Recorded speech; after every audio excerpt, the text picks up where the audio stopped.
돈에 대한 유혹, 명예에 대한 유혹, 권세에 대한 유혹, 하느님이 계실까 안 계실까에 대한 신앙에 대한 유혹, 이걸 빠지지 않으려면 우리는 항상 기쁘게 살아야 돼요.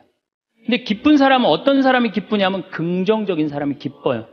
또 어떤 사람이 기쁘냐 하면은 정말 마음을 욕심이 없는 사람이 기뻐요. 욕심이 꽉 차 있는 사람, 자식 출세하기를 바라는 사람, 돈을 많이 벌기를 바라는 사람, 그냥 높은 자리에 올라가기를 원하는 사람, 이런 욕심이 있는 사람들은요 기쁘지 않아요.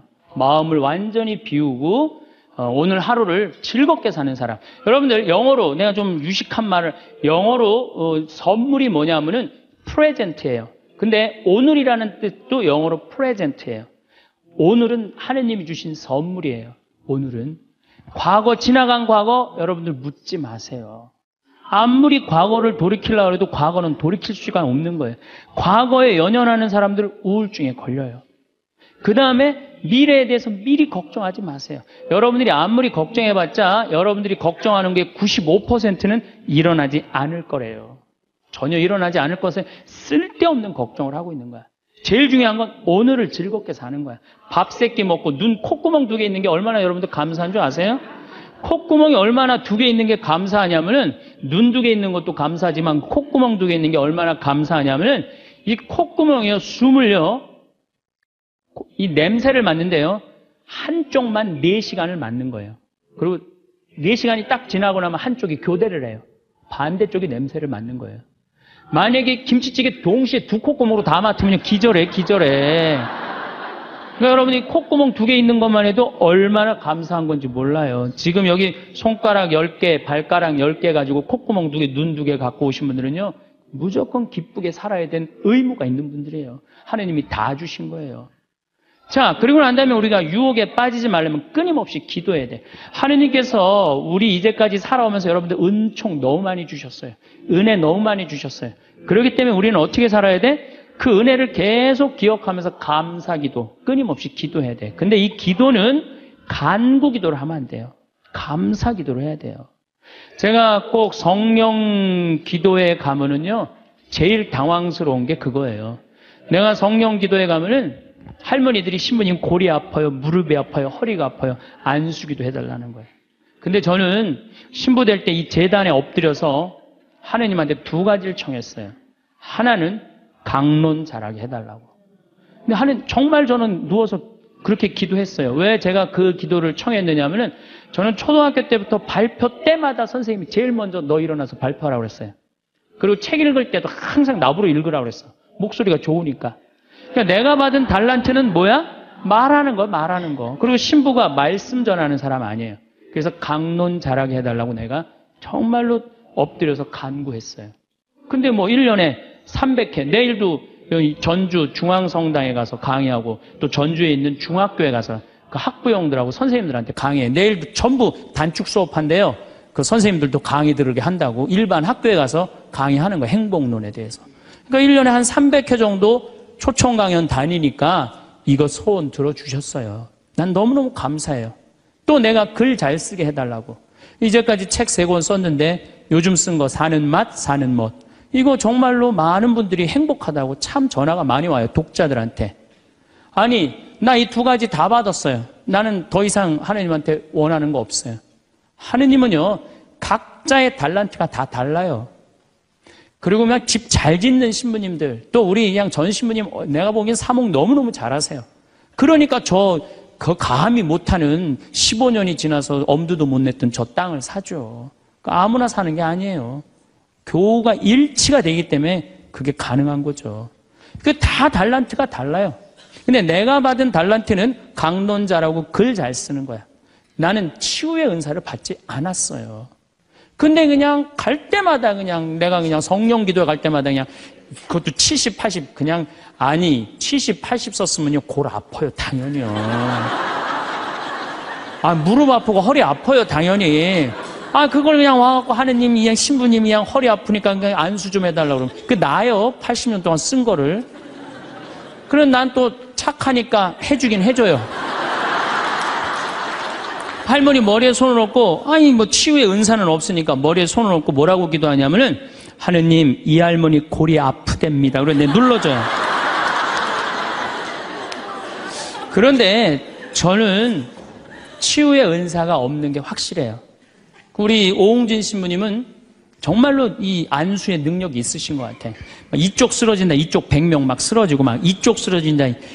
2층, 젊었을 땐 2층 쓰러진다, 2층 막 쓰러지고 그랬대요, 정말로. 근데 나는 그렇게 20년 동안 안수 기도를 했는데 쓰러진 사람이 한 명도 없어요. 아이, 정말이에요, 정말. 쓰러진 사람 한 명도 없어요. 그리고 내가 안수 기도를 하면 누르면 내가 느껴요. 내 손에서 아무것도 안 나가는 게 느껴요, 누르고 있으면. 뭐가 나와야지 눌러줄 거 아니야, 뭐가 나와야지. 그래서 내가 3년 전부터 안수 기도를 안 하는 거예요. 왜 안 하느냐면은 아무것도 안 나오는데 누르고 있는 나도 한심하고, 또 아무것도 안 나오는데 머리 디미는 교우들도 불쌍하고. 그러니까 서로 편안하자 이거예요. 내가 내일 모레 대전 대화동 성당에 강의를 가는데 신부님이 너무 고맙더라고. 아주 목소리가, 나 아직 얼굴을 못 뵀는데 신부님이 그러더라고. 저녁에 강의 끝나고 이제 여기는 내가 미사를 하고 강의를 시작했지만 거기는 강의가 끝나고 미사를 봉헌한대요. 그리고 안수기도가 있대요. 근데 신부님이 너무 고맙게 날 아시는 것 같아. 안수는 당신이 하겠다고. 고맙다고 그랬어요. 어쨌든 하여튼 제가 재작년에 2009년에 미국 북동부 성령대회가 있어요. 근데 여러분들 참 미국 교우들이 참 열심히 해요. 특히 성령대회는요, 한국의 성령대회하고 분위기가 틀려요. 정말로 열심히 해요. 갔는데 첫날 800명이 왔는데 교우들이 그냥 내 강의, 그 화가 나십니까? 라는 주제로 강의를 했는데 너무 재밌게 들었어요. 또 그날따라 강의가 잘 되더라고요. 그랬더니 둘째 날에는 막 사람들이 전화를 막 한 거야. 야, 한국에서 조그만 신부가 왔는데 너무 재밌다. 그래갖고 둘째 날은 1200명이 늘은 거예요. 그런데 성령대 19년 활동한 늘어난 적이 처음이라는 거예요. 그런데 점점 나는 불안한 거예요. 점점 성령대 하이라이트를 향해서 가는 거야. 성령대 하이라이트는 뭐냐면 치유의 안수의 절이야. 점점 불안한 거예요, 이거. 아니, 내 손에서는 아무것도 안 나오는데 이제 아무 능력 없는 거 탄로가 나게 생긴 거야. 그런데 그때 같이 갔던 신부님이 청주교구 박효철 베네딕토 신부님이라고 있으세요. 전국 성령 지도 신부님이세요. 근데 그분은 내가 뵈니까 치유 은사가 있어요. 그러니까 나는 말씀의 은사가 있지만 그분은 치유 은사가 분명히 있는 분이야. 그래서 나한테 오지 말고 박신부님한테 가라. 그것도 나하고 본명도 같아. 베네딕토. 박신부님한테 가라. 그리고 난 도망갔어요, 사실은. 그런데 그 예절을 저 강당 뒤에서 보는데요, 정말 은혜롭더라고요. 나는 죽었다 깨어나도 그렇게 못해요. 근데 그때 200명이 났어요. 정말로 내가 다음에 갔는데도 그때 치유됐다는 사람 너무 많이 만났어요. 그건 하느님의 성령 특별한 은혜가 있었던 거지.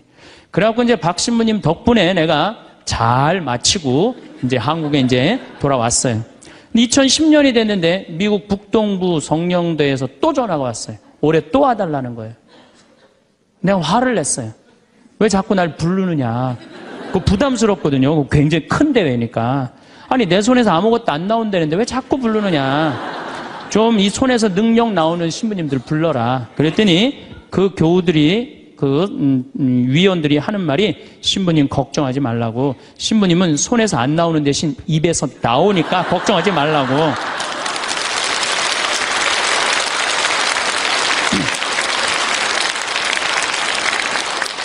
아, 그러느냐? 그렇다면 내가 가겠다. 그리고 이제 작년에 내가 또 북동부 성령대를 갔어요. 갔는데 그때 같이 갔던 신부님은 누구냐 하면은 우리 수원교구의 한연음 다니엘 신부님이 같이 갔어요. 이분 또 만만치 않게 영적으로 깊은 분이잖아요. 근데 이제 신부님이 먼저 강의를 가는데 갑자기 내 앞에 무릎을 꿇는 거예요. 나한테 안수기도를 해달라는 거예요. 아니, 내가 새카만 후배고 정말 내가 존경하는 선배 신부님이에요. 근데 갑자기 무릎을 꿇더니 나한테 안수기도를 해달라는 거예요. 아니, 교우도 안 해주는 판국에. 아니, 하느님하고 성모님한테 정말 완전히 미쳐갖고 오로지 기도만 하는 신부님. 그분 성소하고 성물도가 너덜너덜해요. 같이 들어. 내 성소도 깨끗하고 성물도도 깨끗한데 내 거는. 그래서 내가 신부님한테 그래서 신부님, 저한테 안수기도 받으실 필요 없으시다. 신부님같이 이렇게 영적으로 깊으신 분이 나같이 이렇게 어린 후배 신부한테 뭐하러 받느냐. 그냥 들어가셔라. 근데 신부님이 하시는 말씀이 나는 황 신부한테 기적을 바라는 게 아니다. 사제의 축복을 받고 싶다.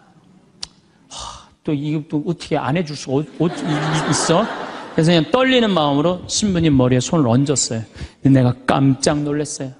이게 내 손에서 안 나오다 보니까 신부님 머리에서 나오더라고.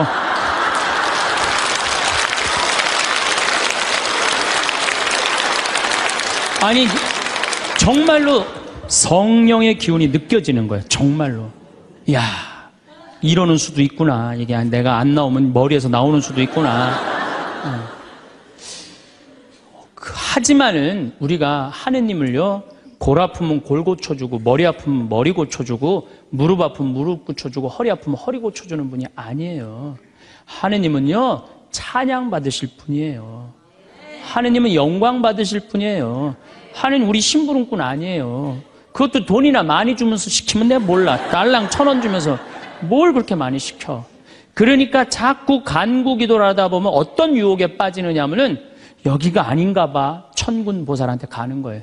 그래서 천주교 교우들이요, 전보로 많이 다니는 거예요. 그래서 일단 찬양기도, 감사기도 하는 교우들은요, 하느님 의심하지 않아요. 그리고 얼마나 은혜로워요. 여러분들 이 공기 공짜로 마시고, 태양 공짜로 햇빛 쬐고, 이 땅 공짜로 밟고 다니고, 얼마나 감사해. 눈 2개, 콧구멍 2개, 손가락 10개, 발가락 10개 있으면 됐지. 주님께서 여러분과 함께 마음을 드높이 우리 주 하느님께 감사합시다. 말로는 맨날 마땅하고 옳은 일이래. 말로는 감사 기도를 해야 된다는 거예요. 미사 내용 전체가 뭐냐면 감사 기도예요. 감사 기도. 그래서 여러분들 오늘 이후부터는 끊임없이 기도해야 되는데 어떤 기도를 해? 감사 기도를 해라는 감사 기도. 그리고 진정한 기도는요, 진정한 기도는 어떤 게 진정한 기도냐면은 저도 그런 기도를 많이 드려요. 하느님, 내가 당신의 나라를 위해서, 당신의 하늘나라를 위해서, 당신의 정의를 위해서 내가 무슨 일을 했으면 좋겠습니까? 나를 어떻게 당신이 쓰실 생각을 갖고 있습니까? 이렇게 물어볼 때 하느님의 뜻을 헤아릴 수가 있는 거예요. 그러니까 성당에는 하느님 뜻을 실천하려고 나오는 거지 하느님이 내 뜻을 실천하라고 성당에 나오는 게 절대 아니다. 근데 우리 많은 교우들은 그걸 착각하고 있는 거예요. 예수님도 마태오복음 그 산상설교의 5장, 6장, 7장에 뭐라고 그러셨어요? 주의 기도를 가르쳐달라고 그러니까 뭐라고 그랬어요? 너희들은 기도할 때 많은 말 하지 말아라. 하늘에 계신 우리 아버지 이름이 거룩히 빛나시며 아버지의 나라가 오시며 아버지의 뜻이 뭐라 그래요? 하늘에서와 같이 땅에서도 이루어지소서. 그렇게 기도하라고 그랬잖아요. 근데 우리는 그냥 성당에 나와서 계속 내 뜻만 계속 어필하는 거예요. 더욱이 여러분들 예수님하고 친해요, 안 친해요? 친하지도 않으면서 그냥 계속 이것이 해줘라. 여러분들 이 생각 해봐요. 정말 친한 친구가 와서 부탁하면은 들어줘요, 안 들어줘요? 힘들어도 들어줘요. 내가 좀 고통스럽더라도 그걸 나눠줘요. 생전 본 적도 없는 친구가 와서 딱 오더니 1,000원 주더니 야, 내가 정말로 필요한 게 있는데 나 좀 도와줘라. 도와주고 싶어요, 안 도와주고 싶어요? 도와주고 싶지가 않다는 거예요. 그래서 여러분들 기도는 뭐냐면 일단은 예수님하고 친구 되기 위해 하는 거예요. 예수님하고 대화하는 거예요. 대화를 해서 예수님, 당신이라면은 이 땅을 사겠습니까? 안 사겠습니까? 당신이라면은 지금은 무슨 요즘 그 제2금융권 막 이자 막 100%, 200%, 막 1000% 하는 사람들 있잖아요. 내가 만약에 예수님이랑 과연 그런 걸 할까? 그 사람도 얼마나 고통스러운데. 내가 예수님이라면은 내 아이를 어떻게 키울까? 내가 예수님이라면은 내 남편한테 어떻게 할까? 내가 예수님이라면은 아내한테 어떻게 할까? 내 아내한테 어떻게 할까? 이걸 물어보려고 기도하는 거예요. 그래서 기도라는 것은 간구 기도가 기도가 아니야. 그래서 난 묵주기도, 구일기도 보면 딱 지향 하나 두고 그냥 기립다 기도하는데 난 정말로 마음이 아파요. 묵주기도는 저는 요즘 묵주기도 드릴 때 오늘도 내가 묵주기도 5단을 바치면서 연옥에 있는 영혼들 구원해달라고 기도했어요. 왜냐하면 성모님이요 그렇게 기도하라고 그랬거든요. 우리 그냥 계속 연옥을 위한 기도, 그 다음에 뭐 터키에서 지금 고통받는 사람들, 뭐 이런 정말 죄인들, 이런 사람들은 생전 기도하지 않고 그냥 대학 입시, 그냥 뭐 수능 잘 보게 해주고, 그냥 땅 팔리게 해주고, 애 생기고 해주고, 이런 기도는 자꾸 하느님하고 멀어질 수도 있다는 얘기예요. 그걸 다 들어주지 않으세요, 하느님이. 어떻게 다 들어줘요? 내가 할 일이 있는 거지. 또 기도는 예수님의 말씀을 음미할 때 기도가 즐거워요. 예수님 묵상할 게 너무 많지 않아요? 예수님에 대해서 나는 예수님 말씀 중에 내 눈 속에 있는 들보는 보지 못하면서 남의 눈에 있는 티끌을 빼주려고 그러느냐. 자기 눈에는 들보는 못 보고 남의 눈에 티끌. 이거 내가 살아오면서 나도 그렇겠지만은 정말로 많이 봐요, 우리가. 그래서 나의 잘못, 나의 험, 나의 약점, 이거를 항상 볼 수 있도록 노력해야 되는데 우린 그런 걸 안 해요. 예수님 말씀 틀린 말 하나도 없어요. 사람이 안식을 위해서 있는 것이 아니라 안식일이 사람을 위해서 있는 것이다. 이것도 얼마나 멋있어요. 저는 요즘 오늘 뭐 국회 통과했다고 그러더라고요. FTA. 근데 난 판단이 안 서요. 왜냐하면 이거 FTA 누가 시작했냐면 노무현 대통령이 시작했어요. 그때는 한나라당이 쌍수를 들고 반대했어요. 그때는 이번에는 이명박 대통령 FTA 하니까 이번 민주당이 쌍수를 들고 반대했어. 나는 누가 옳은지 구분이 안 돼.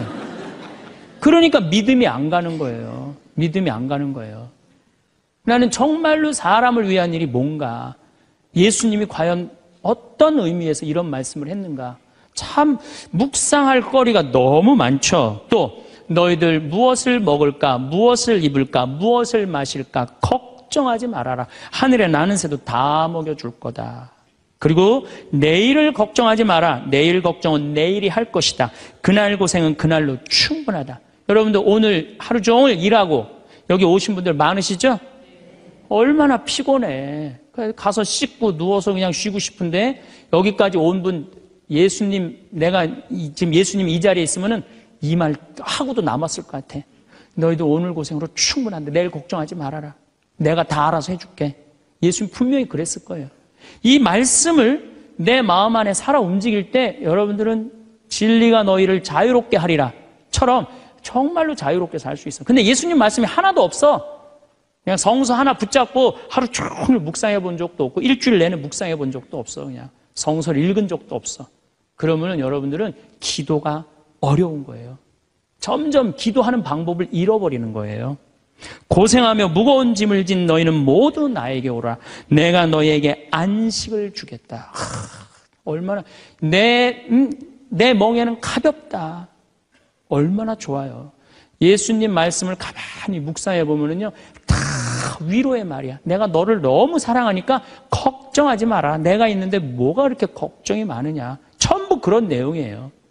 함께 하겠다. 내가 너희와 함께 하겠다. 나는 너를 이제 종이라 부르지 않고 뭐라고 부르겠다? 벗이라고 부르겠다. 예수님 행하신 행적을 봐요.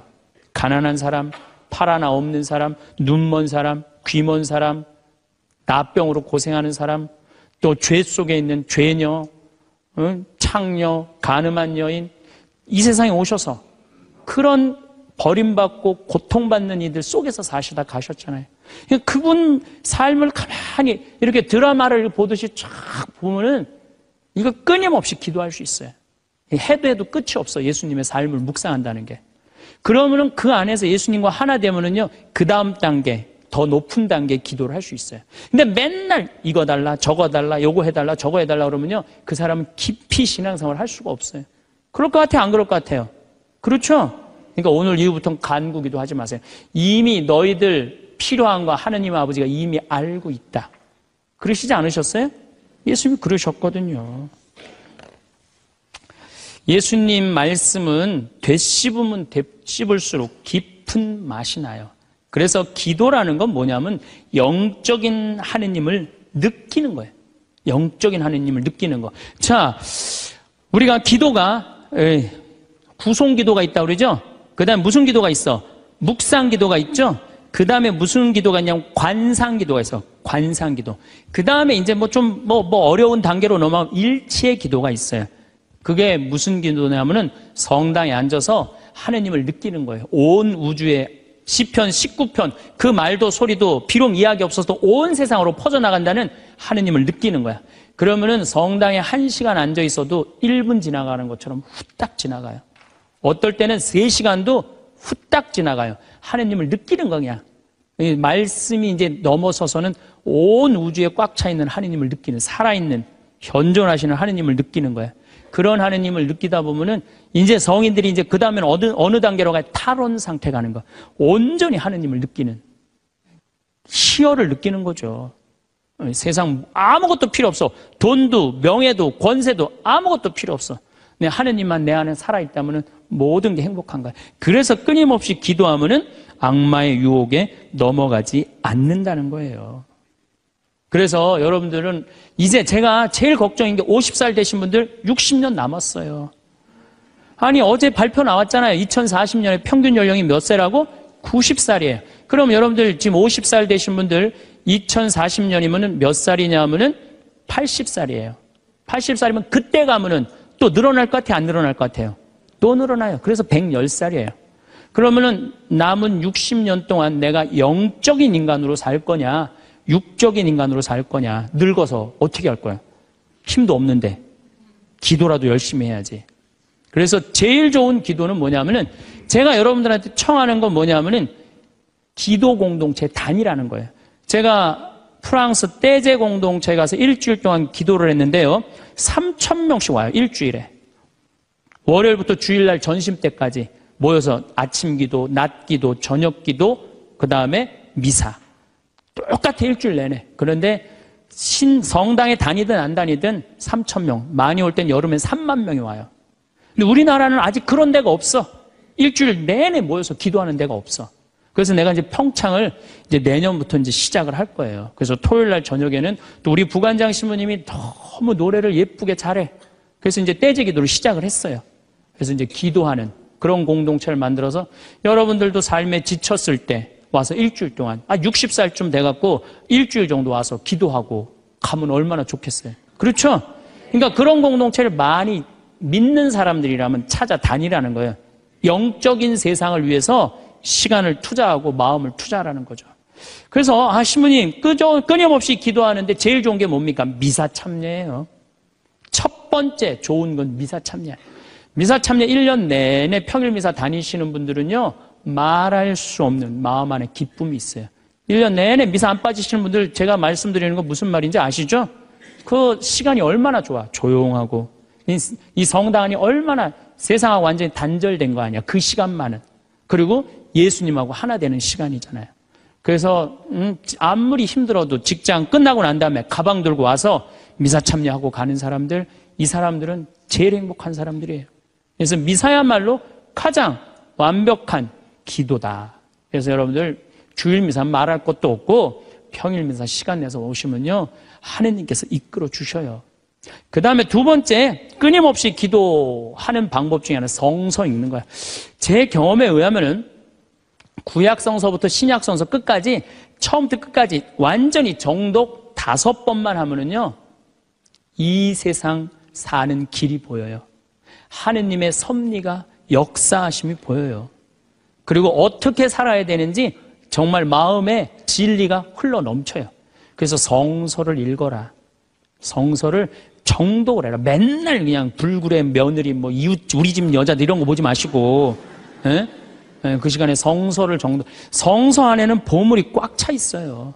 그래서 성서를 적어도 5번 정도 정독을 해라. 5번. 자, 그 다음에 5번 정독을 했으면은 그 다음에 할 일이 있어요. 기도 중에 정말 좋은 기도는 성지순례. 성지순례. 제가 지금 성지순례를 2년에 한 번씩 매년 정기적으로 가요. 그런데 예루살렘에 가보니까요, 예수님의 발자국이 느껴져요. 예루살렘에 가보니까. 그리고 갈릴레아 가보니까 물고기가 밤에 얼마나 튀는지 예수님이 밤새 제자들이 물고기 잡는 거 보면서 참, 물고기 저쪽에서 튀는데 이쪽에서 막 한 거 같아 보니까 그냥 예수님이 2000년 전에 행하셨던 말씀, 그게 다 살아 움직이는 거예요. 이집트에 가갖고 출애굽 경로를 밟아서 시나이산 꼭대기, 모세가 십계 받으러 갔는데 올라가 보고 예루살렘에 내가 들어갈 때 이스라엘 백성이 얼마나 기뻤을까 느껴져요. 사도 바오로가 예수님 다마스커스에서 회개하고 난 다음에 이 그리스, 터키 이거 전부 교회 세우러 7개, 필라델피아 교회, 이런 교회들 전부 다 세우러 가는데 지난 2월 달에 갔다 왔거든요. 그냥 예수님이 그냥 막연하게 멀리 느껴지는 게 아니라 예수님이 살아 움직이는 거예요.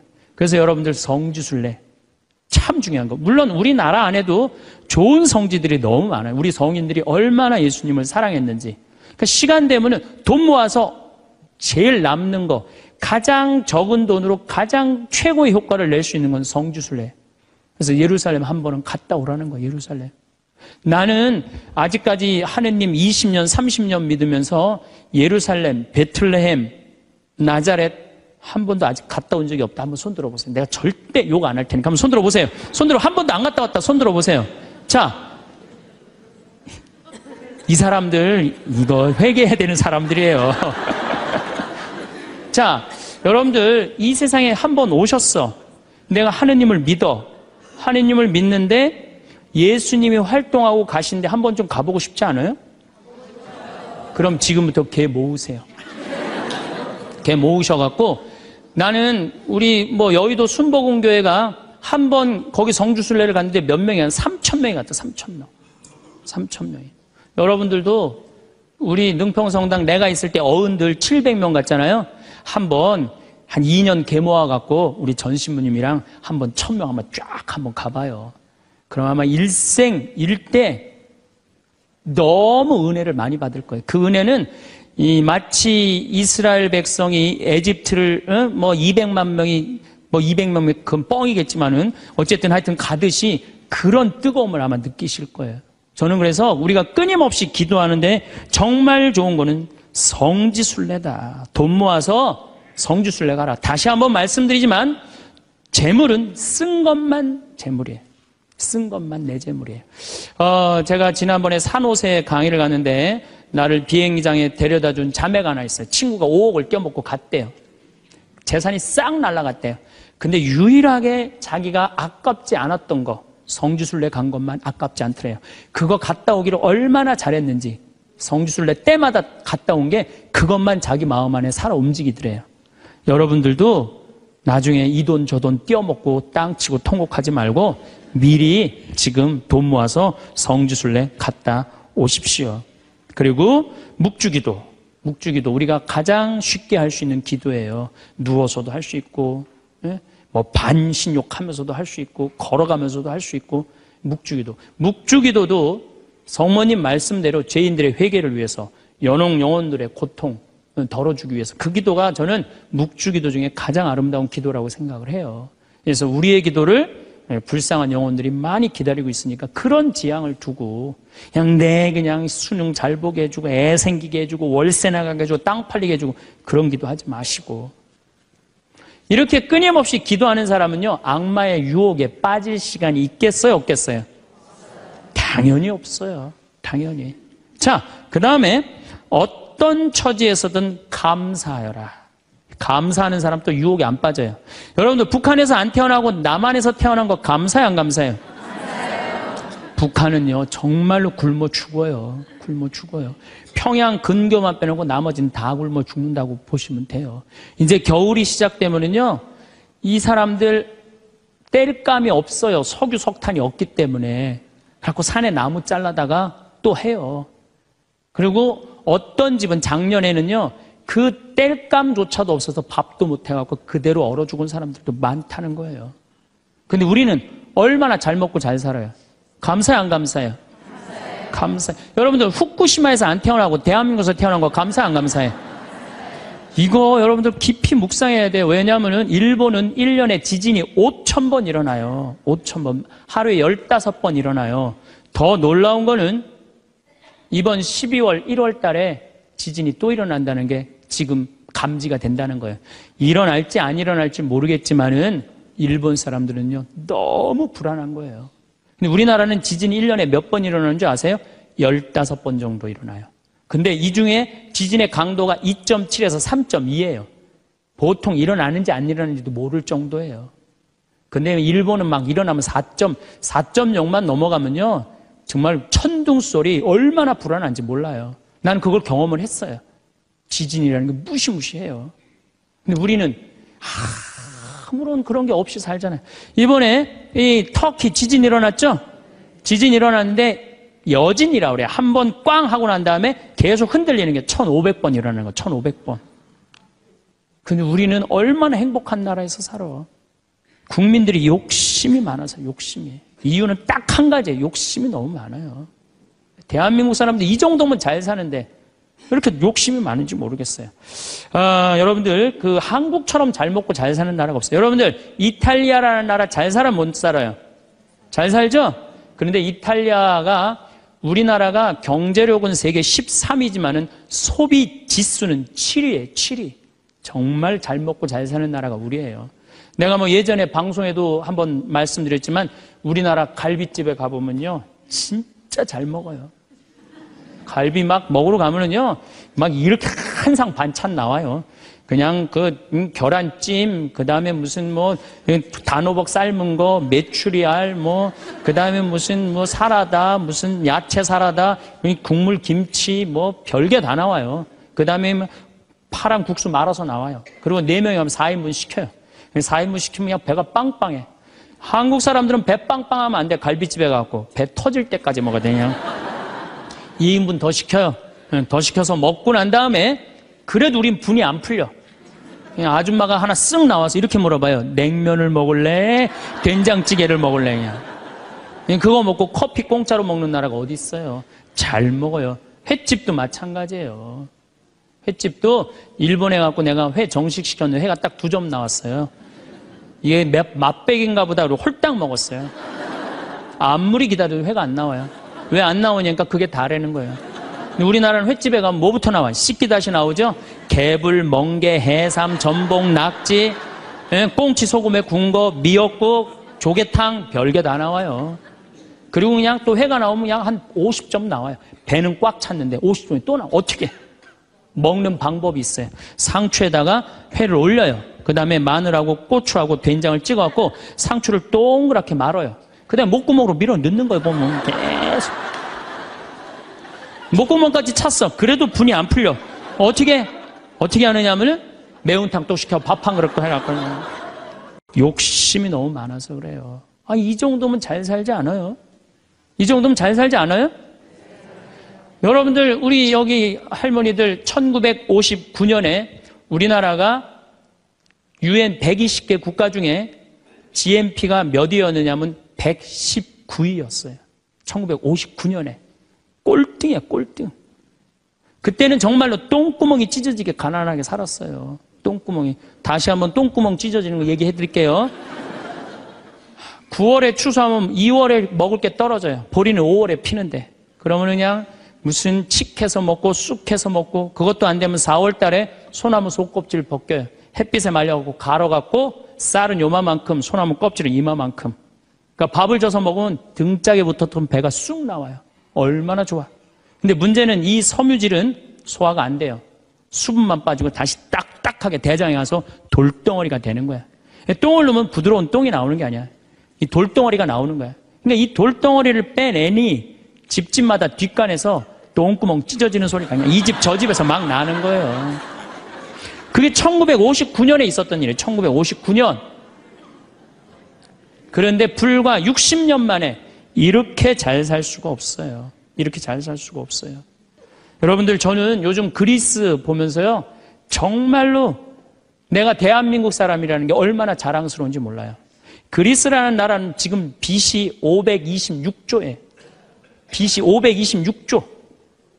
그런데 이거 그리스라는 나라 우리나라보다 훨씬 못 살아요. 우리나라보다 30이야. 경제 규모가 3분의 1밖에 안 되는 나라예요. 그리스라는 나라가. 그런데 이 나라가 전부 빚 갖고 사는 거, 빚 갖고. 애 셋 나무는 일 안 해도 돼. 애 셋 나무는 다 우유값까지 다 나와요. 양육비 다 나와. 대학 들어가갖고 뭐 3년, 4년, 뭐 1학년 다니다가 2학년 다니기 싫어하고 10년 후에 들어가면 그때도 공짜야. 끝날 때까지 공짜예요. 뭐 갖고? 빚 갖고. 그래갖고 좀 이제 이 빚이 이렇게 나라 빚이 많으니 허리띠 좀 졸라 매자 그랬더니 내 연금은 못 깎는다. 맨날 데모하는 거예요. 그 다음에 막 정부 기관에 그냥 저기 막 전기 끊고. 그게 저러고 있는 거예요, 지금 아직도. 근데 우리나라는 1997년에 IMF 터졌을 때 어땠어요? 국민들이. 전부 뭐 했어요? 금 모았잖아요, 금. 내가 그래서 여러분들 마지막으로 금 모으기 운동이 우리가 얼마나 대단한 건지 지금부터 잠깐 읽어 드릴 테니까 한번 이게 누가 쓴 거냐면 이름도 무지 어려워요. 슝홍빙이라는 중국 사람이 쓴 거예요. 이게 베스트셀러예요. 냉전 시기 미국의 맹방이던 또 하나의 나라 한국은 금융위기가 닥치자 미국의 구원에 손을 내밀었다. 한국 사람들은 미국이 그토록 단호하게 거절하리라고는 꿈에도 생각하지 못했다. 우리가 도와달라고 그랬는데요. 싹 거절했어요. 월가를 대표하는 재무부는 끝까지 반대했다. 심지어 올브라이트가 경제학을 모른다고 비난하기까지 했다. 결국 클린턴 대통령은 재무부에 손을 들어주었다. 여기서 그 다음에 중요한 얘기가 나와요. 재무장관 로버트 루빈이 보기에 이번 위기야말로 한국 경제의 빗장을 열어젖힐 절호의 기회다. 그러니까 이제 IMF 때 우리나라에 들어와서 기업 다 먹을 기회다. 이 얘기예요. 그는 구원을 청하는 옛 맹방인 한국을 과거보다 훨씬 가혹한 조건으로 대하라고 지시했다. IMF는 미국 재무부의 압력 아래 한국의 원조 조건에 온갖 가혹한 조건을 덧붙였다. 그래서 우리나라가 얼마나 고통스러웠어요. 한국이 즉시 미국에 유리한 조건으로 미국과의 모든 무역 마찰을 해결할까지 포함했다. 그동안 마찰이 많은데 미국한테 다 손들었어요. 분노한 한국민들은 IMF가 언제나 미국 편에 서서 갖가지 불합리한 조건을 내건다고 비난했다. 한국 정부는 하는 수 없이 미국의 조건들을 받아들이고 미국이 은행 지점들을 한국에 설립하도록 허락했다. 시티은행, 그 미국 은행이에요. 외국 기업들이 보유할 수 있는 상장회사의 지분은 원래는 26%라 이 운영권을 못 갖고 있었는데 그때 50% 상향 조절했어요. 외국인이 개인이 소유할 수 있는 기업의 주식 지분은 7%에서 50%로 늘어났어요. 그래갖고 외환은행 전부 다 론스타한테 뺏긴 거죠. 한국 기업은 반드시 국제회계의 원칙에 따라 했으며 금융기관은 국제회계사무소의 회계 감사를 받아야 했다. 참. 그러나 국제금융재벌들은 한국의 강한 민족성들을 너무 얕잡아 보았다. 한국의 협의를 체결하기만 하면 당장이라도 몰려들어 사냥감을 물어 뜯을 판이었다. 우리나라 현대 삼성 다 먹을 판이었다는 얘기예요. 그런데 고립무원, 완전히 고립무원의 사면 초가에 빠진 한국인들은 나라를 구하겠다는 일념으로 너도 나도 금모기 운동에 나서서 정부를 도왔다. 이때 금 모은 게 21억 달러예요. 한국에 돈 한 푼도 없었을 때. 놀라운 거는 금 모으기 하고부터는 5억 달러 수출 계속 적자였다가 이때부터 흑자로 전환하기 시작해. 이게 흑자의 출발점이 돼요. 금 모으기 운동이. 그래서 이걸 극복한 나라예요. 서양의 기업들은 한국 대기업을 거의 하나도 사들이지 못했다. 한국 경제는 가장 어려웠던 1998년 여름의 악몽에서 완전히 빠져나올 수 있도록 수출을 빠르게 회복했다. 금모기 운동부터 그랬다는 거예요. 국제금융재벌들과 미국 재무부는 공연히 헛물만 켜다가 만셈이 되었다. 뿐만 아니라 한국으로 하여금 정부가 경제를 주도할 절대적인 필요성을 확실히 깨닫게 해줬다.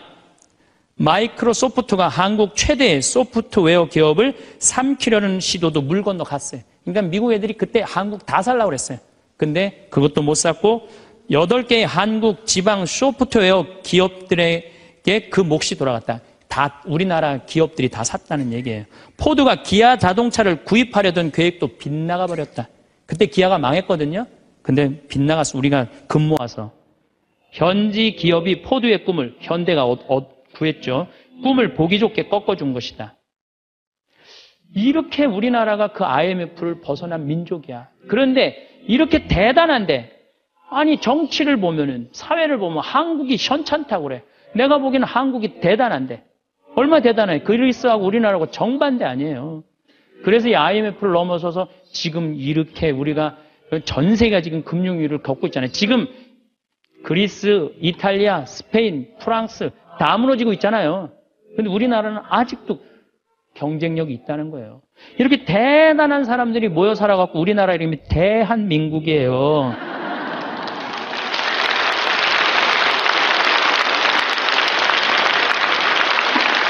아니, 그럼 이렇게 기가 막힌 나라에 살면서 국민들이 감사해야 될 거 아니야. 감사는 온데간데 없고 원망, 비난, 맨날 이런 것만 있어요. 그러니까 국민들이 안 행복한 거야. 그래서 나는 사도 바오로가 항상 기뻐하여라. 끊임없이 기도하여라. 어떤 처지에서든 감사하라. 이것이 우리 주 예수 그리스도를 통하여 드러내신 하느님 아버지의 뜻이다. 그러니까 여러분들 신앙생활하는 사람은요, 어떻게 해야 돼? 항상 기뻐하고 끊임없이 기도하고 어떤 처지에서든 감사해야 되는데 대한민국 처지는 괜찮다. 우리는 살면서 수많은 계절을 지나왔습니다. 파릇파릇한 새싹이 돋아나던 봄, 모든 것이 푸르고 생명력 넘치던 여름, 풍요로운 결실을 맺던 가을, 그리고 이제는 고요히 모든 것을 품어주는 겨울과 같은 시간 속에 서 있습니다. 시간의 강을 따라 흘러오면서 우리의 손에는 많은 것들이 쥐어지기도 하고 또 많은 것들이 조용히 빠져나가기도 했습니다. 지나온 길을 돌아보면 아쉬운 마음이 들 때도 있을 것입니다. 그때 다른 선택을 했더라면 어땠을까 하는 생각, 조금 더 지혜로웠더라면 좋았을겠다는 후회가 문득 고개를 들기도 합니다. 또 아직 오지 않은 날들에 대한 막연한 걱정이 마음 한구석을 무겁게 누를 때도 있습니다. 하지만 우리가 발을 딛고 숨 쉬는 곳은 지나가 버린 과거도 아직 오지 않은 미래도 아닙니다. 바로 오늘이라는 이 시간, 지금이라는 이 순간입니다. 오늘이라는 말 속에는 참 특별한 의미가 담겨 있습니다. 영어에서는 오늘을 present라고 합니다. 이 단어에는 또 다른 뜻이 있습니다. 바로 선물이라는 뜻입니다. 그렇습니다. 오늘은 우리에게 주어진 가장 귀한 선물입니다. 어제의 아쉬움도 내일의 불안도 담겨 있지 않은 순수한 가능성으로 가득한 선물입니다. 이 선물을 온전히 누리는 것이야말로 삶을 가장 풍요롭게 만드는 지혜가 아닐까 싶습니다. 우리의 마음은 종종 비어 있기보다 무언가로 가득 차 있습니다. 때로는 지나친 욕심이 마음을 채우고 때로는 풀지 못한 미움이 마음의 방 한 칸을 차지하기도 합니다. 물이 가득 찬 컵에는 더 이상 맑은 물을 따를 수 없듯이 무거운 욕심과 미움으로 가득 찬 마음에는 기쁨이 들어설 자리가 없습니다. 마음의 짐을 하나씩 내려놓을 때 우리는 비로소 자유로움을 느낄 수 있습니다. 가만히 눈을 감고 내 안을 들여다봅니다. 나를 무겁게 만드는 것은 무엇인지, 무엇이 나의 마음을 이토록 복잡하게 만드는지 살펴봅니다. 그것은 어쩌면 남과 비교하는 마음일 수도 있고 인정받고 싶은 욕망일 수 있습니다. 혹은 오래전에 입은 상처의 기억일 수도 있습니다. 그 모든 것들을 그저 가만히 바라봐 줍니다. 애써 외면하지도 억지로 없애려 하지도 않고 그저 그랬었구나, 그런 마음이 있었구나 하고 알아주는 것만으로도 마음의 무게는 한결 가벼워집니다. 기쁨은 크고 화려한 곳에만 있는 것이 아닙니다. 오히려 아주 작고 소박한 모습으로 우리 곁에 머물고 있습니다. 아침에 눈을 떴을 때 무사히 또 하루를 맞이했다는 안도감 속에 기쁨이 있고 따뜻한 차 한 잔이 온몸을 덮여줄 때 그 온기 속에 기쁨이 있습니다. 무심코 튼 라디오에서 흘러나오는 옛 노래 한 자락에 길가에 소담스럽게 피어난 들꽃 한 송이에 그리고 사랑하는 이의 목소리 속에도 기쁨은 보석처럼 숨어 있습니다.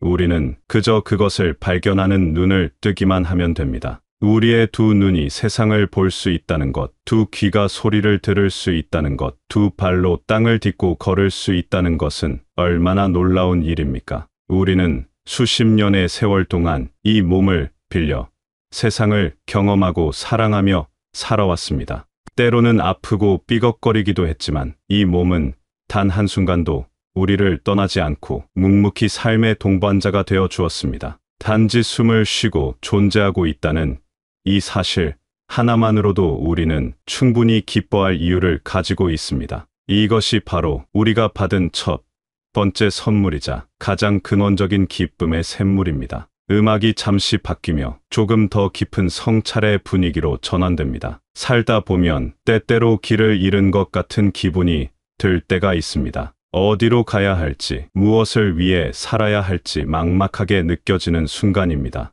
그럴 때 우리는 무언가에 의지하고 싶어지고 간절히 답을 구하게 됩니다. 많은 이들이 이러한 순간에 기도를 하거나 명상을 통해 마음의 답을 찾으려 합니다. 진정한 마음의 대화는 무언가를 달라고 조르는 것이 아닐 것입니다. 제게 이것을 주십시오, 저것을 이루게 해주십시오 하는 간청은 어쩌면 나의 욕심이 만들어낸 메아리일지도 모릅니다. 그것은 나를 위한 끝없는 요구이며 그 요구가 채워지지 않았을 때 우리는 쉽게 실망하고 좌절하게 됩니다. 진정한 내면 대화는 그보다 훨씬 깊고 고요한 것입니다. 그것은 제가 무엇을 할 수 있겠습니까? 하고 조용히 묻는 것에 가깝습니다. 더 나은 세상을 위해, 내 주변의 사람들을 위해, 그리고 나 자신의 평화를 위해 내가 할 수 있는 작은 일이 무엇인지 묻는 것입니다. 그것은 거창한 일이 아닐 수도 있습니다. 상처받은 이의 손을 한 번 더 잡아주는 것, 외로운 이의 말에 귀 기울여주는 것, 지친 이에게 따뜻한 미소 한 번 지어주는 것일 수 있습니다.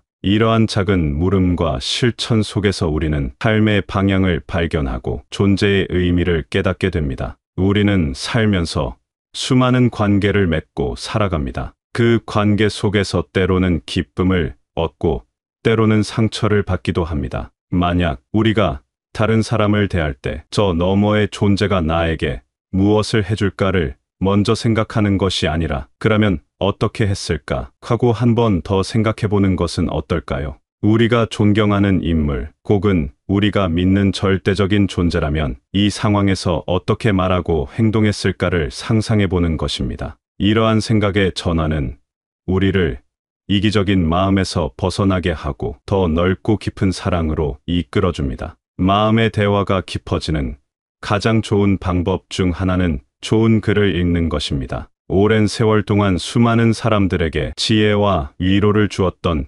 책 속에는 삶의 비밀이 담겨 있습니다. 성현들의 가르침, 위대한 작가들의 통찰이 담긴 문장들을 천천히 음미하며 읽다 보면 안개가 걷히듯 마음이 맑아지는 것을 느낄 수 있습니다. 그들의 지혜는 깜깜한 밤 비추는 등대처럼 우리의 길을 밝혀주고 우리가 어디로 나아가야 할지를 알려줍니다. 고요히 홀로 있는 시간을 갖는 것도 중요합니다. 북적이는 세상의 소리에서 잠시 벗어나 온전히 나 자신과 마주하는 시간입니다. 그 시간 속에서 우리는 비로소 내면의 목소리를 들을 수 있습니다. 처음에는 여러 가지 생각들이 떠올라 시끄럽게 느껴질 수도 있습니다. 하지만 흙탕물이 가만히 두면 맑아지듯이 그 소란스러운 생각들을 그저 흘려보내다 보면 마음은 점점 고요해지고 평화로워집니다. 그 고요함 속에서 우리는 진정한 나를 만나고 삶의 지혜를 얻게 됩니다. 다시 음악이 바뀌며 따뜻하고 감사한 분위기로 전환됩니다. 우리의 삶을 바라보는 창이 있다면 그 창을 닦는 가장 좋은 도구는 바로 감사입니다.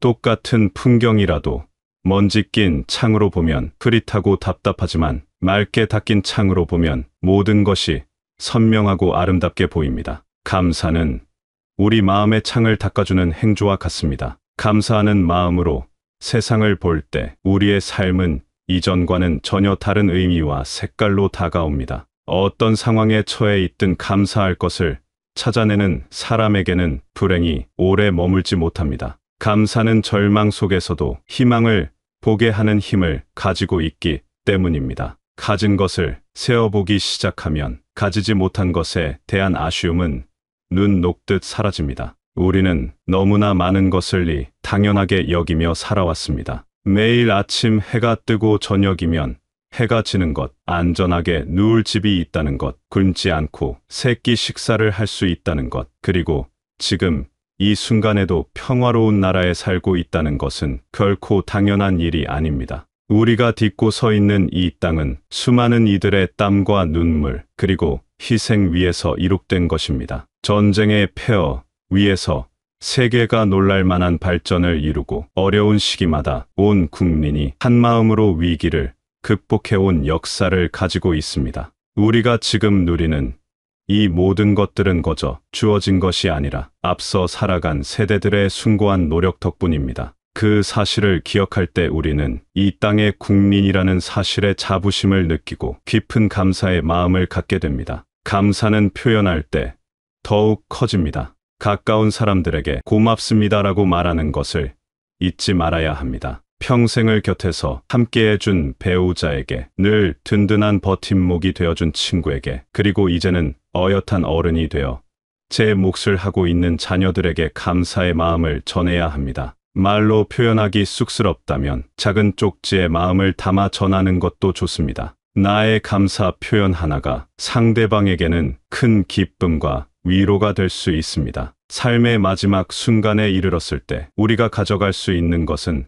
아무것도 없습니다. 평생을 애써 모은 재산도, 힘들게 얻은 명예도 모두 남겨두고 가야 합니다. 하지만 우리가 삶에서 느꼈던 기쁨과 사랑, 그리고 감사의 기억만큼은 온전히 우리의 영혼에 새겨질 것입니다. 그러므로 하루하루를 감사로 채우는 것은 우리의 마지막을 가장 풍요롭게 만드는 일이기도 합니다. 음악이 점점 고조되며 위로와 희망의 메시지로 마무리됩니다. 우리의 삶은 한 편의 긴 여행과 같습니다. 때로는 평탄한 길을 걷기도 하고, 때로는 가파른 언덕을 오르기도 했습니다. 폭풍우를 만나 헤매기도 했고, 아름다운 풍경에 취해 잠시 쉬어가기도 했습니다. 그 모든 과정 하나하나가 모여 지금의 나를 만들었습니다. 그러니 지나온 모든 순간을 따뜻하게 안아주십시오. 잘했던 일은 물론이고 실수하고 넘어졌던 순간까지도 모두 소중한 내 삶의 일부입니다. 이제는 무거운 짐을 내려놓고 가볍게 걸을 때입니다. 더 많이 가지기 위해 애쓰기보다 가진 것에 만족하며 기쁨을 찾는 지혜가 필요합니다. 더 이상 남에게 잘 보이려 애쓰지 않고 있는 그대로의 나를 사랑해주는 용기가 필요합니다. 그리고 매 순간을 감사함으로 채워 하루하루를 선물처럼 살아가는 여유가 필요합니다. 지금 이 순간 삶의 무게에 힘겨워하는 분이 있다면 이것 하나만은 꼭 기억해 주십시오. 당신은 혼자가 아닙니다. 당신이 걸어온 그 길 위에는 수많은 발자국이 찍혀 있고, 그 속에는 웃음과 눈물, 사랑과 지혜가 모두 담겨 있습니다. 당신은 그 자체로 충분히 귀하고 아름다운 존재입니다. 살아온 날들이 힘들고 고단했을지라도 당신은 아주 잘 살아왔습니다. 그리고 앞으로의 날들도 분명 그럴 것입니다. 묵묵히 자신의 길을 걸어오신 당신께 깊은 위로를 전합니다. 잠시나마 마음의 평안과 따뜻한 쉼을 누리시기를 바랍니다. 당신의 삶에 언제나 잔잔한 기쁨과 깊은 감사가 강물처럼 흐르기를 소망합니다.